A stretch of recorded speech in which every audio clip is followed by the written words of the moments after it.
My name is Rachel Lawson. I am 42 years old, a high school English teacher, and I live in the rain-soaked suburbs of Seattle. For the past month, I have been trying to survive the silence that came after my husband David's sudden death. But last Friday morning, while cleaning out his old sedan to sell it, my hand brushed against something in the glove box. A small black USB drive with a stranger's handwriting on the label.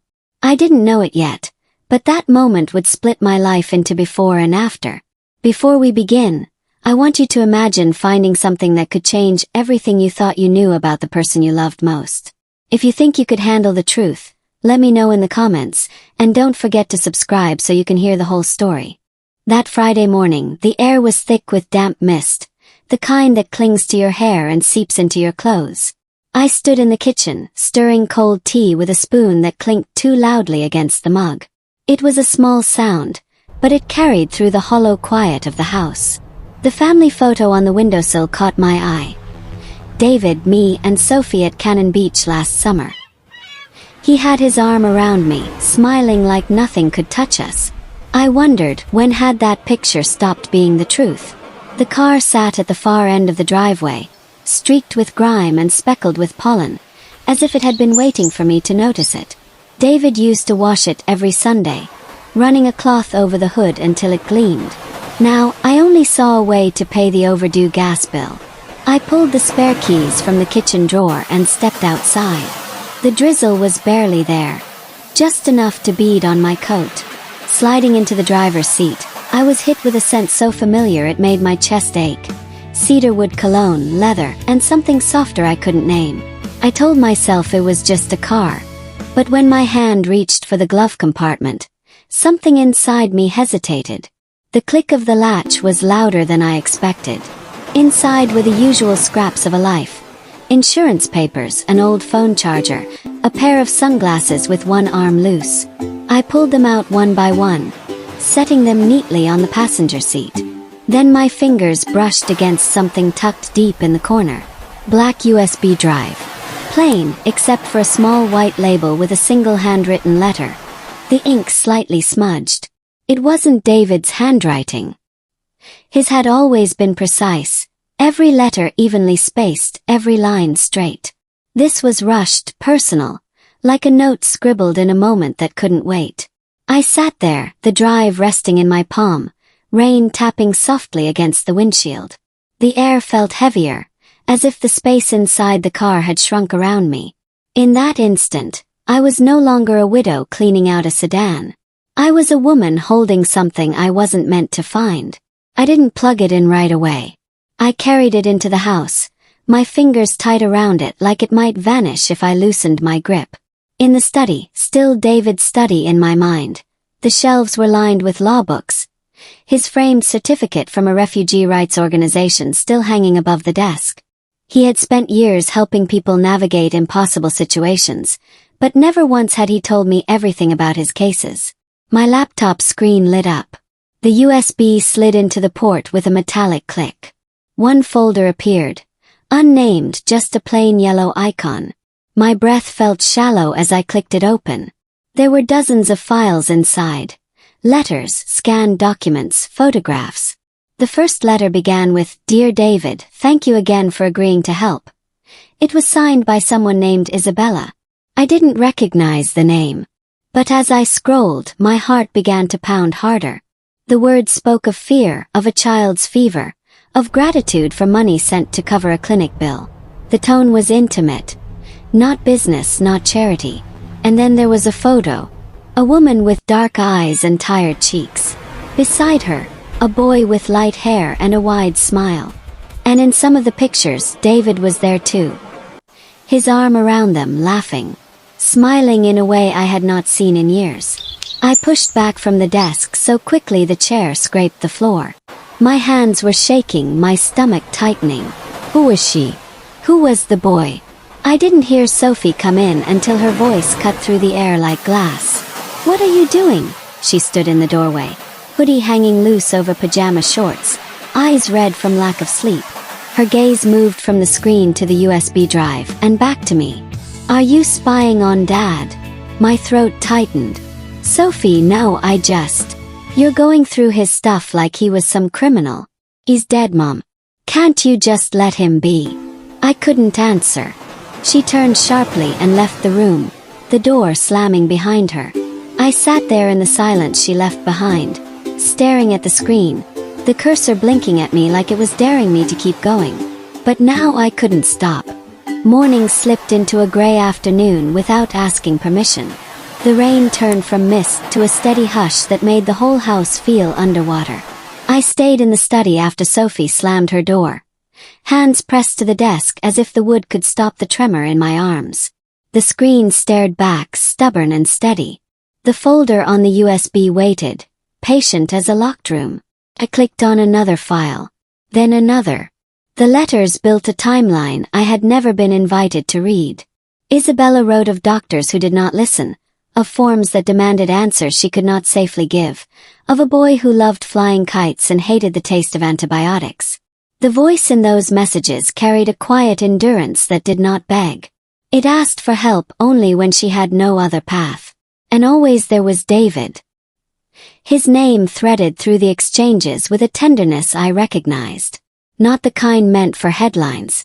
The kind that sits in rooms and pays bills and remembers favorite snacks. The kind that changes the shape of a life without making a sound. I stopped when a photograph filled the screen. Isabella stood on a patch of winter grass, hair pulled back, eyes rimmed with fatigue. Beside her, the boy in a navy sweater smiled at the camera with a shyness that pulled at something deep in me. He had David's smile. Not a copy. An echo. As if the same note had been played through a different instrument. My fingers hovered above the keys. I tried to swallow and found my mouth dry, my throat tight. I forced myself back into the folder. A scanned receipt flashed by. A rental agreement. A list of prescription refills. Transfers in regular amounts on regular days. To an account that was not David's and not mine. I felt heat rush to my face. Shame, anger, grief. A blend I could not separate. I had taught Sophie that truth mattered. That trust mattered. That family meant showing up when it was hard. I wanted to believe David had believed that too. I wanted to believe it even as the evidence insisted he had not. The floorboard outside the study creaked. I braced, but no one came in. The house settled around me, breathing in a way that made me think of long tunnels and distant trains. I closed the folder and opened it again, as if repetition could rearrange what it contained. Did not. By late afternoon, the rain had slowed. I pulled a box of old bills from the hall closet and carried it to the table. The cardboard left a faint papery smell in the kitchen. I laid out bank statements like a deck of cards I did not know how to play. The numbers looked ordinary. Groceries, utilities, payroll deposits from the district. A few dinners out when we had pretended to be a couple still learning to talk. Then I saw the pattern the letters had taught me to look for. Small transfers on the 1st and the 15th. An amount that would not alert a lazy eye, but regular enough to mean intention. They traced a line through our months like stitches. I found a binder in the study that I had not opened since David moved to a paperless system. It held business cards from doctors and caseworkers. Sticky notes with names that shifted in and out of the letters on the USB. The last sleeve contained a printed photograph. David stood outside a storefront with windows full of bright paper banners. His smile was relaxed, the deep smile I had not seen in years. To one side, half cut off by the frame, the top of a child's head caught the edge of the picture. The hair was the same light brown as the boy in the navy sweater. I walked down the hall and stood outside Sophie's door. The music inside was loud, the beat constant and defensive. I did not knock. Listen. Then I went back to the kitchen and picked up my keys. The drive to the address from the lease took me across the city in a ribbon of wet streets and low clouds. Traffic moved like a long thought. The wipers made a clock out of the windshield. I kept thinking there would be a point where I would turn back. A red light that lasted too long. A glimpse of myself in the rear view that asked me what I was doing. None of those things arrived. The address sat in a pocket of South Seattle where small businesses crowded close together. Bright signs pressed under weathered awnings. The apartment building wore its years honestly. Paint curled at the edges. A bike rack leaned slightly. Someone had coaxed a rectangle of lavender to grow near the entrance. Parked across the street. The heater pushed fog against the back window. I wiped a circle clear and watched the door. I told myself I would sit for 10 minutes. I told myself I would leave if nothing happened. Minute 3 arrived with a rush of footsteps on the stairs. Isabella stepped into the pale afternoon with a grocery bag on one hip and another sliding down her arm. The boy bounded behind her, backpack bumping his shoulders, voice a bright thread I could not hear through the glass. He waved to someone at the corner and she smiled, the kind of smile that is not a performance. She reached back without looking and the boy's hand found hers instinctively. A detail so ordinary it felt like a flare. Their faces turned slightly as they checked for cars at the curb. That was when the boy's profile tilted up to the light. The slope of the nose. The way his mouth softened when he listened. The angles were not mine. They were familiar anyway. A geometry I had lived with for years. I pressed my palm against the steering wheel until the leather made a faint, tacky sound. I thought of Sophie's 10th birthday.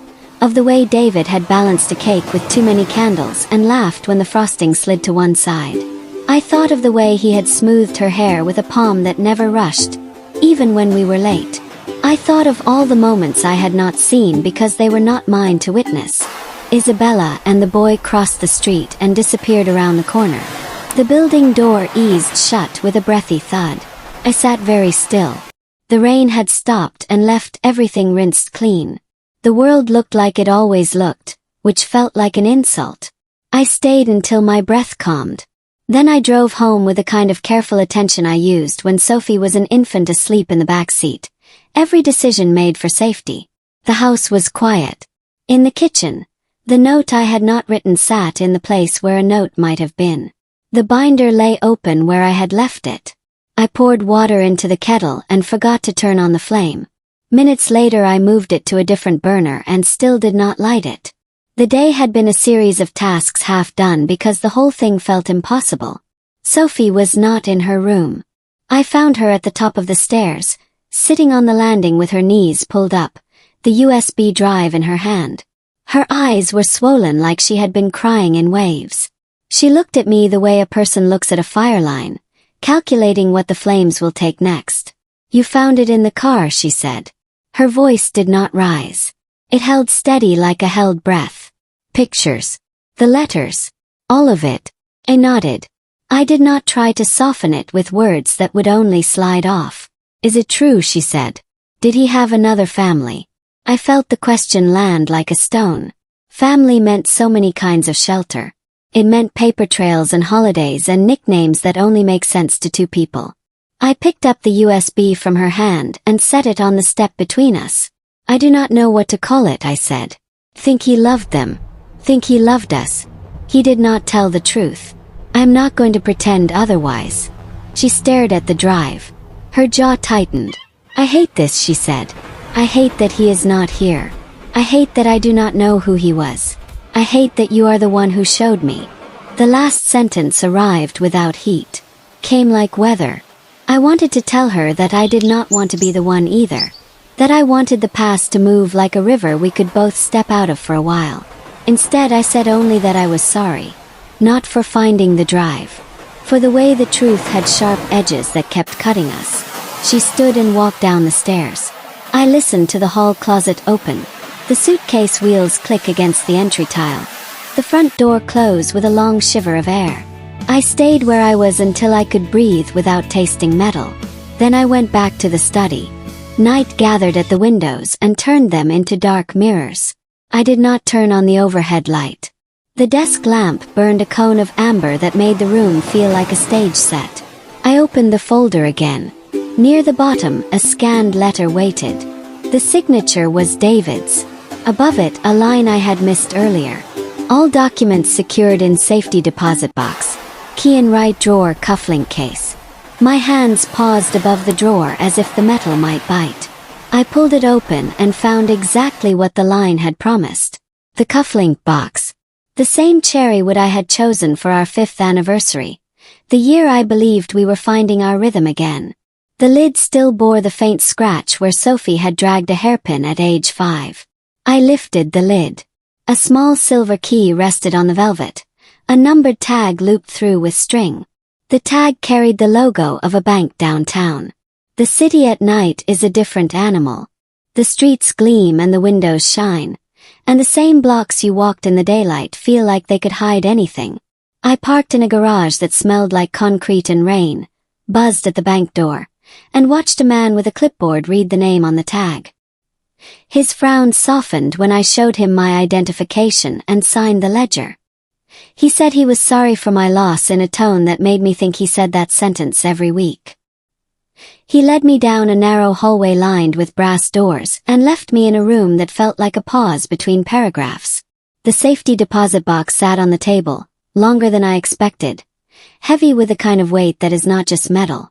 I ran my thumb along the edge and felt the cold seam under the warmth of skin. The key lay on the table, a small thing that could open something large. The room ticked with a clock I could not see. I thought of Sophie at her grandmother's house, shoulders stiff with sleep.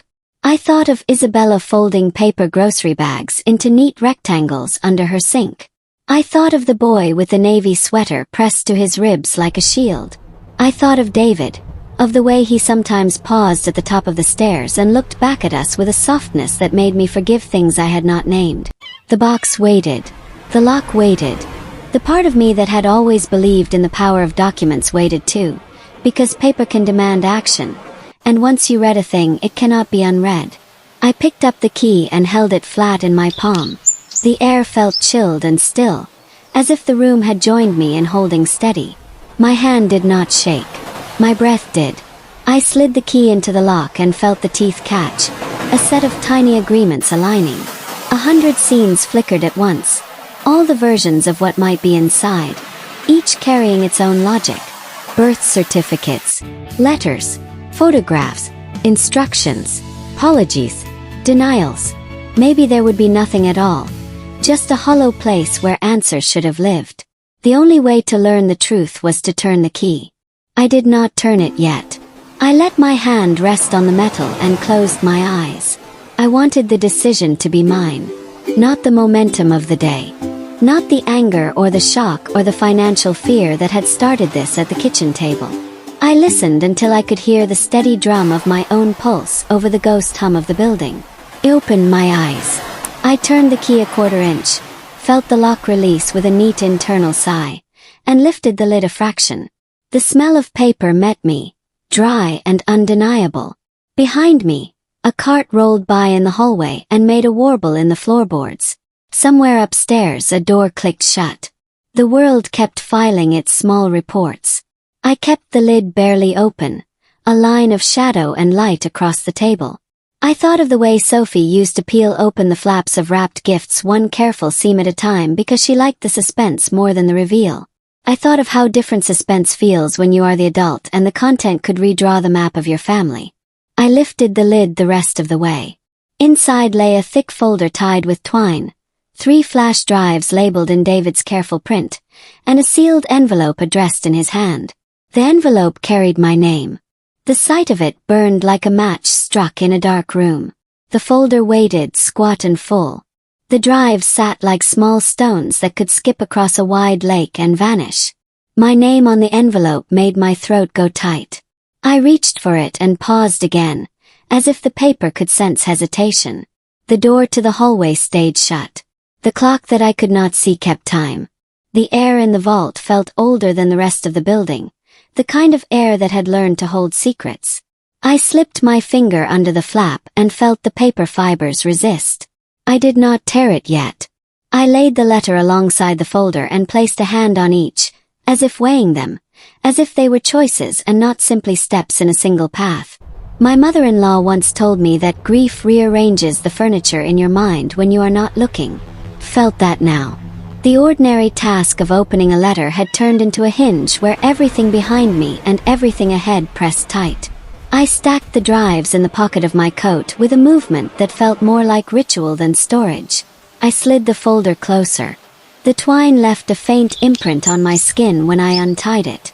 The cover lifted to reveal a neat stack of legal documents, copies of petitions, clipped notes in David's small slanted hand, and a number sequence that matched the transfers I had traced across our bank statements. There were names I recognized and names I did not. There were signatures I could follow and stamps that said approved and stamp dates that walked the timeline forward. Near the top, a birth certificate carried the boy's name. The space for father was not blank. The envelope still lay unbroken beside the stack. I pressed my thumb against my name to feel the indentation of his writing. The way the pen had bitten into the paper when he wrote the H. For a moment I pictured David at this very table, stacking these pages, checking these ties, imagining my hands doing what they were doing now. The thought did not comfort me, steadied me. Intent lives in the smallest motions. I gathered everything into a neat pile again, keeping the letter on top. I slid the contents back into the box and lowered the lid gently without locking it. My hands knew what they were doing. They were giving me a pause that was not refusal. They were building a small bridge between the person I had been this morning and the person who would open that letter. The room held the pause with me.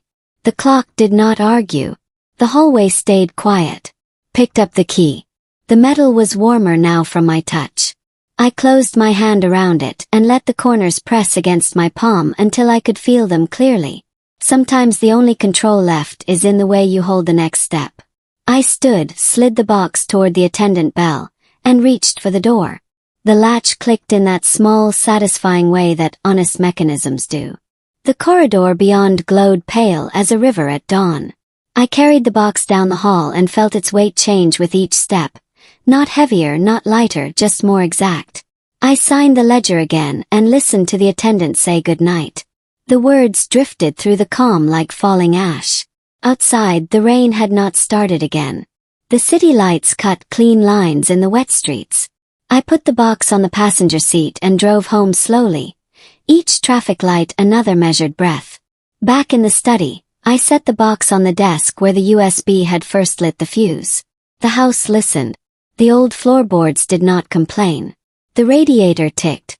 I ran a towel over the lid to brush off a few drops of water that had followed me in, then laid the towel on the back of the chair like a folded flag. I turned off the lamp and stood in the doorway long enough for my eyes to adjust to the dark. The edges of the box softened into a silhouette against the desk. I closed the door to the study and leaned my forehead against the wood. My muscles held the day like a storm holds heat. Upstairs, the room where David had slept looked exactly the same as last night, and also like a stage after the actors have left. I sat on the edge of the bed and did not move. Somewhere in the house, the fridge motor hummed and stopped. The silence that followed felt earned. I lay back, fully clothed, and watched the shadow of the ceiling fan make a lazy compass on the plaster. The key lay on my chest, a small moon under my palm. The box waited on the desk in the next room. The envelope with my name kept its seal. The night gathered itself without hurry. A train crossed the south end of the city and sent a low note through the floorboards. I waited with it. The next step would happen. Not because of destiny or cruelty or even courage. Because truth was now a living thing in the house. And living things do not stay in boxes for long. Morning came in slow layers, the gray light deepening until it finally admitted the day had begun. I had not slept so much as drifted in and out, waking to the weight of the key still in my hand.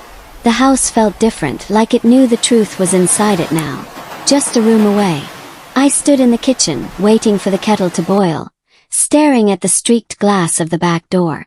The rain had returned in fine threads, weaving between the branches of the maple in the yard. The box was still in the study.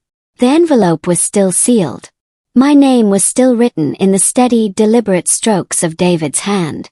The tea cooled untouched as I walked down the hall. My bare feet made no sound on the worn rug. I opened the study door and the faint smell of paper and cedarwood cologne came forward, as if it had been waiting for me. The box sat exactly where I had left it, the brass catching the soft morning light. I pulled out the envelope. The paper was thick, the kind you buy in a set with matching stationery. The edges were sharp, the flap pressed down firmly. My thumb slid under it and felt the faint resistance before it gave way. The sound of the seal breaking was small but final. The first line made my stomach clench. Emma, if you're reading this, it means something's happened. Maybe I'm gone. Maybe you found the files. His handwriting was rushed in places, cleaner in others, like he had written parts of it in different moments. He told me about the clinic in the city where he met Isabella, how she had come in frightened, trying to keep her son safe from more than illness. He said they talked while she filled out forms, that she was guarded but determined. He wrote about a night when our marriage had been cold and silent, when words between us felt like locked doors. He admitted that he had crossed a line, that it was one night, that he thought he could walk away. He said he tried to forget until the day he learned about Noah. I didn't tell you because I was afraid, the letter read. Afraid of losing you, afraid of losing Sophie. I told myself I was protecting our family, but really I was protecting myself. He described how, 3 years ago, Isabella had come back into his life, desperate and out of options. Noah had been sick. There had been threats of deportation. David wrote that he couldn't turn away from them. He had used his legal skills quietly, filed papers under the radar, paid bills from accounts I never saw. I know I should have told you. I know this is too much to ask. But if you can find a way to forgive me, please look after them. Not Isabella, she's strong. But Noah, he's just a boy. He didn't ask for any of this. And protect Sophie. If anything I've done puts her at risk, shield her. Whatever it takes.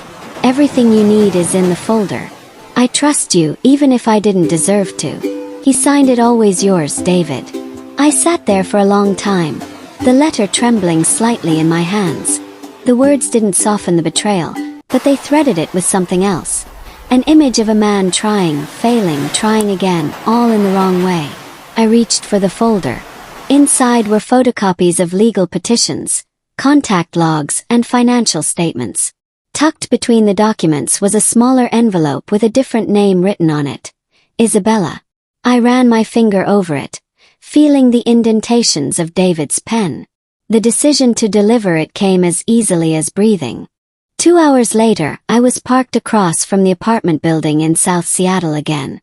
The lavender by the entrance trembled under the light rain. I crossed the street and climbed the stairs, each step loud in my ears. When the door opened, she looked startled, her dark eyes flicking over my face. Recognition dawned slowly. "You're Emma," she said quietly. I nodded. "Yes." She glanced past me, as if expecting someone else. "Is Sophie okay?" "She's with her grandmother." A pause stretched between us before she asked, "Would you like to come in?" Her apartment was small but neat. A pot simmered on the stove, filling the air with the scent of onions and something earthy. I sat on the couch's edge while she poured tea into mismatched mugs. I placed the envelope on the table between us. "He left this for you." She didn't open it right away.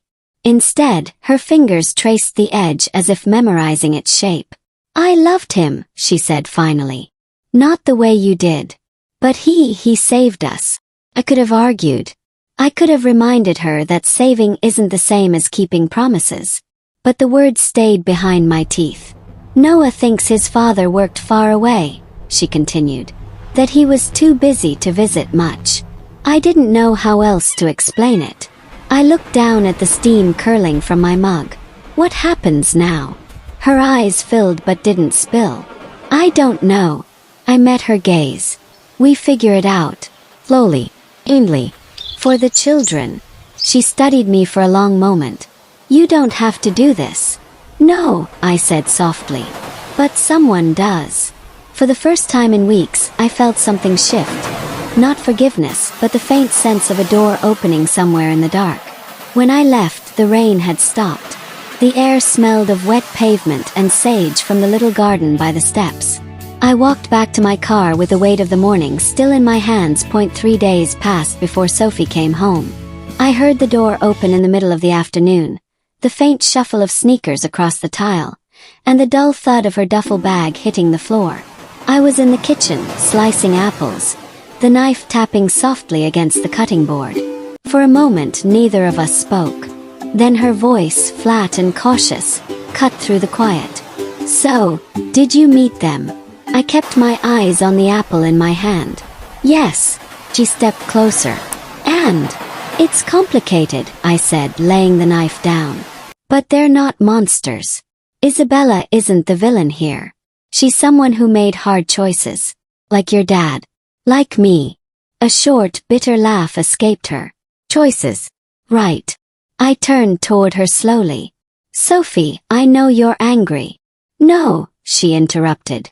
I'm confused. I'm disgusted. I thought I knew who he was, Mom.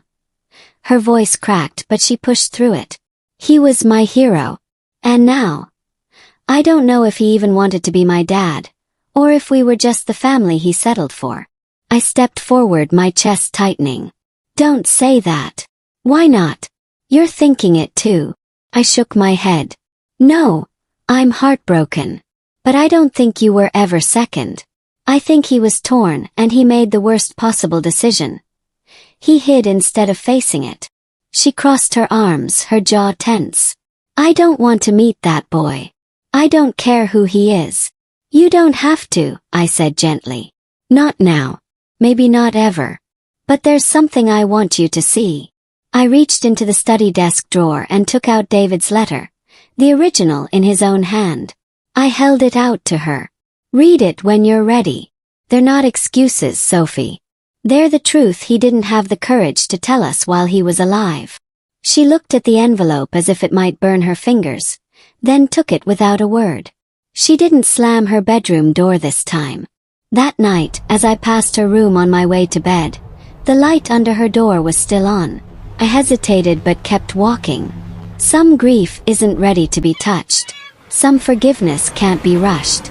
The next morning I woke before the sun. I made coffee, then sat by the kitchen window, staring at the pale outline of the maple tree outside. The house was quiet except for the occasional creak in the floorboards, as if the weight of the night was still settling. On the table in front of me sat another envelope, this one addressed to Noah. I had spent most of the night writing it. I didn't know if I would ever give it to him, but the words had pressed against me until I let them out. Dear Noah, you don't know me. Not really. My name is Emma. I was married to your father, David. I wrote about how David had loved him from a distance, in the only way he thought he could. How that wasn't enough and how it wasn't fair, to Noah or to Sophie. But I made sure to tell him that his existence was never a mistake. That he wasn't a problem to be solved or a secret to be ashamed of. I told him that if one day he wanted to talk or ask questions, I would be there. Not to replace anything, but maybe to be a bridge. When I finished, I folded the letter and sealed it, placing it in the top drawer of my desk. Maybe Isabella would find it someday. Maybe Noah would. Maybe neither of them would. But it was there now, waiting. Later that afternoon, Sophie came into the kitchen. Her eyes were tired, her voice quieter than I'd heard in weeks. I read the letter, she said. I nodded. You don't have to forgive him. I don't, she whispered. But I don't hate him either. The way she said it, calm without her voice shaking, was the first small sign that something inside her had shifted.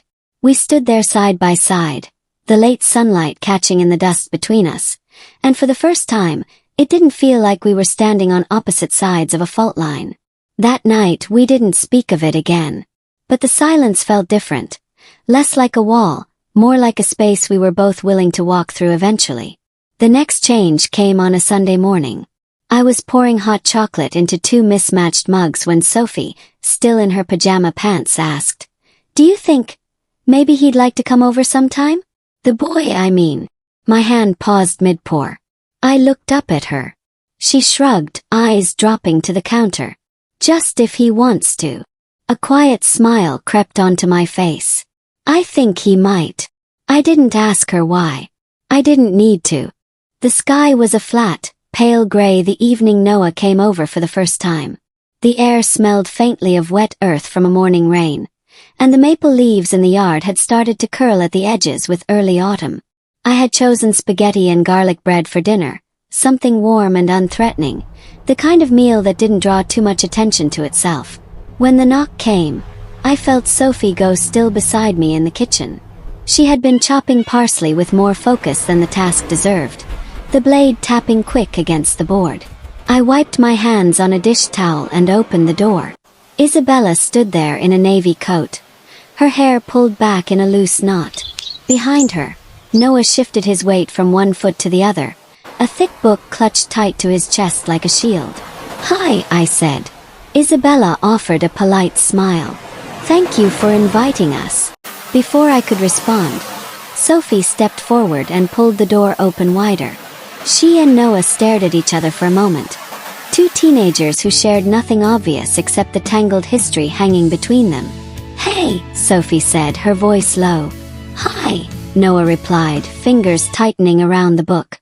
The silence between them was long enough that I almost spoke, but then Sophie stepped back. "You coming in or what?" And just like that he did. Dinner was careful. Sophie twirled her spaghetti in slow circles, watching Noah when she thought he wouldn't notice. Noah barely touched his food, eyes darting toward the living room as if measuring the distance to escape. Isabella and I kept the conversation light. Weather, school schedules, the best bakeries in the city. Then Noah mentioned that he liked physics. Sophie's fork paused midair. "That's my best subject," she said.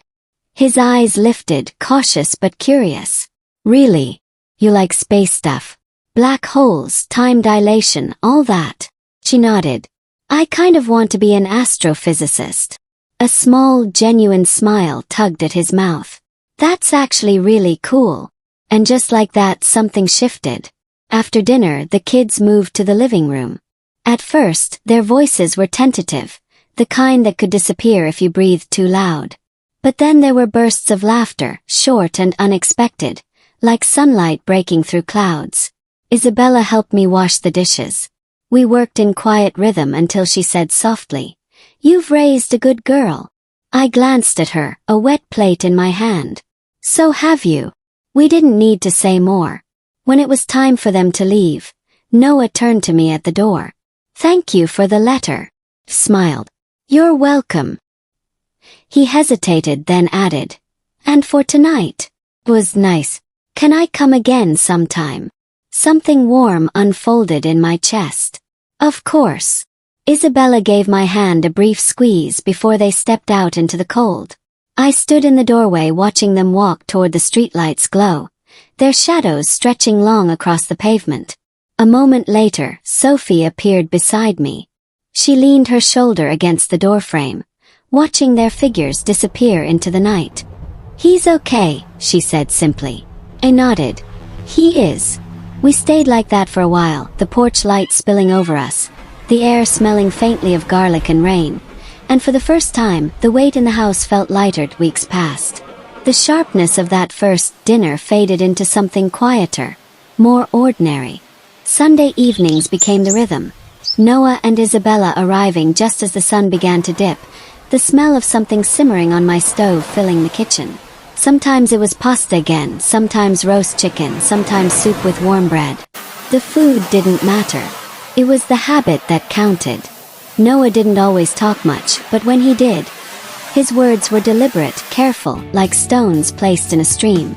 Sophie matched him in her own way, measured at first, but increasingly willing to let her sentences stretch a little further each week.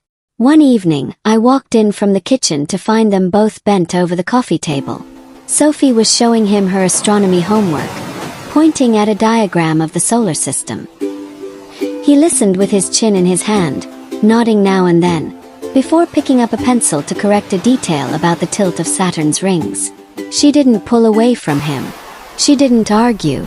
Instead, she smirked and said, "Fine, you're right." Isabella began staying longer, too. At first she lingered near the front door, coat still on, eyes scanning the room as though ready to retreat. But over time she moved deeper into the house. She brought homemade empanadas one week, a tin of sweet tamales the next. Each time she waved off my thanks, but the pride was there in her face. One rainy Sunday she came with a photo in her bag. It was of Noah as a baby, his small hands curled into fists, his cheek pressed to her shoulder. "He used to sleep like this," she said, smiling down at the picture. "So warm I thought my heart might melt." I studied the image, my throat tightening. I had never seen David with him, never seen what that part of his life looked like. But in the curve of Noah's mouth, in the softness of his closed eyes, I could imagine it now. Spring crept into the city slowly that year. The rain stayed longer than usual, but the days began to stretch, the light lingering in the windows long after dinner was done. One evening, Sophie asked if she and Noah could work on a joint science project for the community fair. They spent hours at the dining table, heads bent over paints and brushes, crafting a model of the solar system. Each planet was shaped by hand, suspended from thin wires. They rigged tiny LED lights to mimic orbital paths. Sometimes they argued over measurements, but the sound of their voices was no longer brittle. It was the kind of bickering that lives in comfort. The night of the fair, I stood at the back of the auditorium with Isabella.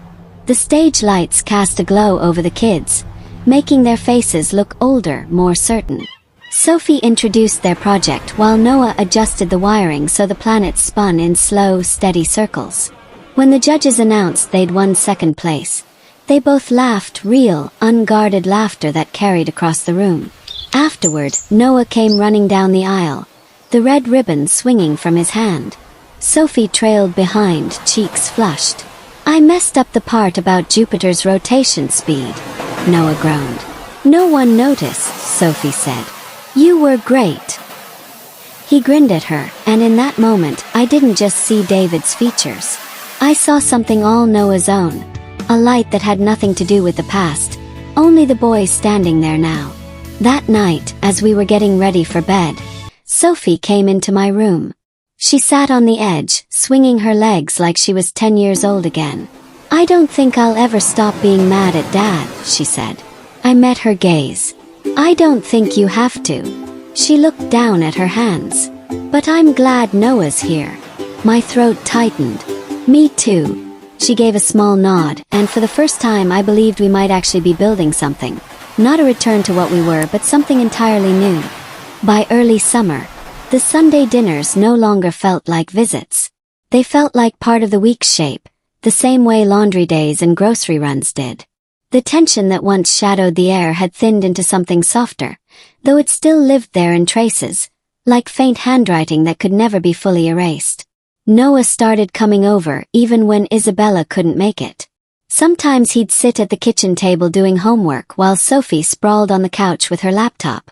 Other times they'd end up in the backyard, kicking a half-flat soccer ball across the patchy grass. Their voices would drift through the open window, a mix of teasing and laughter. I began to notice the small ways the two of them found a rhythm. Sophie leaving an extra soda in the fridge because Noah liked that brand. Noah asking if she wanted help carrying her school bag from the car when she came home from practice. Nothing forced, nothing staged. Just a slow, cautious weaving of lives. Isabella came by on a Thursday once, alone. She brought a loaf of pan dulce wrapped in a clean tea towel, the scent of cinnamon warm in the air. We sat at the kitchen table, the late afternoon light spilling through the blinds. "It's strange," she said after a while, "how things can shift. I used to think if you found out about us, you'd hate me. Maybe you did at first." I met her gaze. "I hated the way I found out." "But hate?" "No, not you." Her shoulders eased. "He loved you, you know. I think that's why he kept the truth from you. Doesn't make it right. But I think he wanted to keep what he had with you untouched." I let the words settle between us, not agreeing, not disagreeing, just letting them be. Some truths didn't need to be wrestled in the moment. A few weeks later, Sophie came to me with an idea. "Can we invite them for the 4th of July? You know, fireworks, barbecue, the whole thing." Her voice was casual, but her eyes were searching mine for something. Approval, maybe, or reassurance. "If you want to," I said. She nodded, her mouth curving into the smallest smile. The night of the 4th was warm, the air thick with the scent of grilled corn and smoke from sparklers. We set up chairs in the backyard, plates balanced on our laps, the maple tree casting long shadows across the grass. Noah and Sophie sat side by side, their knees almost touching, pointing out which fireworks they liked best. Isabella and I watched from a little distance, not intruding, just holding the space. When the grand finale lit up the sky, Noah glanced back at me. The bursts of light reflected in his eyes, and for a moment I saw David there. Not in a way that hurt, but in a way that felt like recognition. Later, after everyone had gone home and the house smelled faintly of smoke and grilled peaches, Sophie lingered in the kitchen. She leaned against the counter, watching me rinse the plates. "I think he's starting to feel like family," she said. I dried my hands on a towel and looked at her. "I think so too." She didn't smile exactly, but the lines around her eyes softened. It was enough. And in that quiet, I realized something. This wasn't about replacing what we'd lost. It was about making space for what was here now, even if it had arrived in the most unexpected way. August. The air in Seattle had turned heavy with late summer heat, the kind that slowed the afternoons and made the evenings hum with the sound of crickets. Our Sunday dinners still happened, but they had shifted. Sometimes at my house, sometimes at Isabella's small apartment above the laundromat. The spaces felt different, but the undercurrent was the same. A cautious, steady connection that seemed to knit tighter with each week. One Sunday at Isabella's, Noah showed Sophie the rooftop garden he'd been helping a neighbor maintain. Pots of tomatoes, basil, and even a stubborn sunflower lined the railings. He grinned when she reached up to touch the sunflower's bent head. "I planted that one," he said. "It almost died in June, but I kept watering it." Sophie's voice was soft but sure. "It's still growing. That's what matters." I stood back, watching them in the late golden light, their silhouettes framed against the sky. There was something in that moment, a quiet acceptance that no one said aloud but all of us could feel. Still, David's absence lived in the room with us. Sometimes it was a shadow that stayed in the corner. Other times it leaned across the table, reminding us of the parts of him we didn't get to know. One rainy evening, Sophie and Noah sat at the dining table building a model rocket. Their heads were close together, their conversation low. Isabella and I stayed in the kitchen, drinking tea and listening to the soft sound of their laughter. "Do you ever think about what he would have said?" Isabella asked quietly. I glanced toward the table. "All the time. I don't know if it would have been the truth though. I think he would have tried to make it easier for all of us. And maybe that's what got him into this in the first place." Isabella nodded, her eyes lowering to her mug. He was good at helping everyone else, not so good at helping himself. Later that night, after they'd gone home, I found Sophie sitting in the living room with the lights off. She was staring out the window, the rain blurring the streetlights into soft halos. "You okay?" I asked. She shrugged. "I was just thinking. Do you think he'd be proud of me now?" I sat beside her, pulling a blanket over both our legs. "Yes, absolutely. And not just because of school or anything like that. Because you're finding your way through something most people never have to face." She leaned her head on my shoulder, the weight of it grounding me. "I still hate that he lied," she said. "Me too," I admitted. We stayed there for a long time, the rain tapping its steady rhythm against the glass, and I knew that while David's absence would never leave us, neither would the new bonds we'd begun to build in its wake. And maybe that was the point. Not to erase the shadow but to learn how to live with it without letting it darken everything else. It was a Thursday evening in early September when the knock came. Soft at first, then a second time more certain. The sound didn't match any of the rhythms I'd grown used to. Noah's quick, impatient taps, Isabella's gentle double knock. This was slower, deliberate. Sophie was upstairs, music low in her room. I wiped my hands on a dish towel and went to the door. When I opened it, a man I didn't recognize stood there. Mid-50s, graying hair, a suit that had seen better days. "Mrs. Lawson?" he asked. I hesitated. "Yes." He reached into his coat and pulled out a small, battered envelope. "I was a friend of your husband's. My name's Paul. I think. This belongs to you." The envelope was worn soft at the edges, like it had been carried for years. The paper had yellowed faintly. There was no return address, no markings except my name in handwriting I recognized instantly. David's. I stepped aside to let him in, but he shook his head. I can't stay. I promised him I'd give you this if it ever came to it. When did you last see him? His gaze dropped to the floor. A few months before he passed. He didn't tell me everything. Just that there were things he couldn't say to you himself. Before I could ask more. He nodded once and walked back to a dark sedan parked at the curb. The taillights flared red, then disappeared into the wet evening. I closed the door slowly, the weight of the envelope sharp in my palm. The seal was unbroken, the paper cool from the rain. In the kitchen, I set it on the table and just stared at it. The last letter I'd opened from David had pulled the ground from under me. This one, hidden even from the box in the bank, felt heavier, like it might tilt the whole house. Sophie's footsteps sounded on the stairs. Who was that? Someone who knew your dad, I said, keeping my voice even. Her eyes dropped to the envelope. Another letter. I nodded. She crossed the kitchen slowly, pulling out a chair. Are you going to open it? Not yet, I wanted to say. But instead I sat down, slid my finger under the flap, and felt the glue give way. Inside was a single sheet of paper, folded into thirds. If you're reading this, then I've already asked too much of you. But there's something I didn't put in the other letter. Not because I wanted to keep it from you, but because I didn't know how to say it without making everything worse. The first time I met Noah, I didn't know he was mine. Isabella didn't tell me, not right away. I only saw a boy who needed help. By the time I knew the truth, it was too late to be the kind of father he deserved. I thought distance was mercy. For you, for Sophie, for him. I see now that it was cowardice. There's a box I kept hidden, not at the bank. Paul knows where it is. Inside are things I never showed anyone. Photos, letters from Noah, things I wanted to keep but couldn't risk leaving in the open. If you choose to look, you'll find more of me there. Not the man you thought I was. Not the man I pretended to be.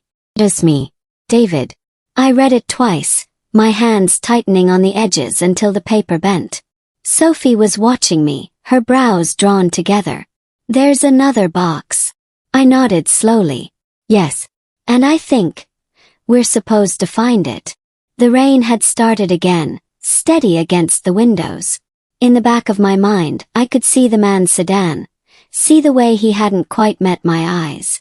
The letter felt like an opening but also a warning. And for the first time since David's death, I wasn't sure if I wanted to know everything. 2 days passed before Paul called. His voice was quiet, almost like he was speaking from a long distance. I can't bring it to you, he said. But I can tell you where to look. An address, a storage unit on the north end of the city. The key, he said, was in the glove compartment of an old truck parked behind the building. Then he hung up, no goodbye, no explanation. That evening, the clouds pressed low over Seattle, the kind of gray that made it feel later than it was. Sophie insisted on coming with me. She didn't say it outright, but I could tell she didn't trust me to open the box without her there. We found the truck easily. Paint peeling, a thin layer of moss along the window edges. The glove compartment latch stuck, but after a hard pull, it opened. Inside was a single key on a brass ring, wrapped in a folded piece of paper with our names scrawled on it. The storage unit door groaned as it rolled up. The air inside was stale, thick with dust. In the far corner sat a wooden chest, small enough to carry but heavy enough to promise more than just photographs. Sophie knelt beside me as I turned the key in the lock. It clicked open with an ease that made my stomach tighten. Inside, wrapped in layers of old shirts, were stacks of envelopes tied with string. The first bundle was addressed to Dad in a child's handwriting. The ink was faded in some, bright in others. Letters from Noah, every year since he could write. Drawings of rockets, messy thank yous, descriptions of school projects. Beneath them was a shoebox of photographs. David holding Noah on his shoulders at a street fair. Noah in a Halloween costume, grinning through painted cheeks. A candid shot of the two of them at a park bench, David mid-laugh. his head tipped toward the boy like the rest of the world didn't matter. The last layer was an envelope addressed to me and Sophie together. I opened it carefully. Inside was a short note, written in David's familiar hand. I don't expect you to understand. I only hope that someday when you look at these, you'll see that I tried to give him something real, even if I couldn't give him what he deserved. I loved you both more than you'll ever know. And I loved him too. I just didn't know how to make it all fit in the same life. Sophie read it twice, then set it down without a word. She reached into the box and lifted one of Noah's letters, her eyes scanning the uneven lines. After a long moment she said, "He kept all of them." "Yes," I said. We sat there on the cold concrete floor, the chest between us, the quiet stretching out until it felt like part of the air. Finally, Sophie took one of the photographs and slipped it into her jacket pocket. "Let's take this home. We can figure out the rest later." We locked the unit and drove back through the city in near silence, the streetlights casting brief flashes across her face. When we pulled into the driveway, she didn't get out right away. "Mom," she said. "Yeah, I think I'm ready for him to come over again. Noah, maybe we can show him this stuff. Not all at once, but some of it." I looked at her, the faint reflection of the porch light in her eyes. "Okay." That night, after she'd gone to bed, I sat at the kitchen table with the box open in front of me. The photographs, the letters, the pieces of a life David had kept in shadows, now resting under the glow of the overhead light. The past was still heavy, but for the first time it didn't feel like it was crushing us. Felt like something we could carry together. Outside, the rain had stopped. The street was slick and shining, the world holding its breath in the quiet.